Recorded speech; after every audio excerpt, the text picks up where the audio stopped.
ओम नमो भगवते वासुदेवाय।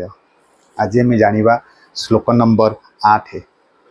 भवान भीष्मश्च कर्णश्च कृपश्च समितंजय अश्वत्थामा विकर्णश्च सौमदत्तिस्तथैव च।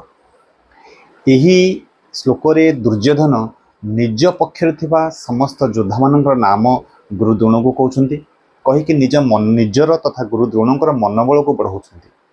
से कहउछन्ति जे आम सैन्य पक्षरे मध्य आपणक भली धनुर्धर अच्छा, आपणक भली योद्धा अच्छा स्वयं द्रोणाचार्य, ता छड़ा पितामह भीष्म, कर्ण, संग्राम विजयी कृपाचार्य, सेहिपरि अश्वत्थामा, विकर्ण एवं सोमदत्तଙ୍କ पुत्र भूरिश्रवा, ये अनेक योद्धा अच्छा जो माने बहु युद्ध क्षेत्र में निपुण।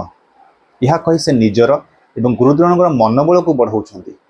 यह ही थिला श्लोक नंबर 8 अनुवाद। रहिली राधे राधे।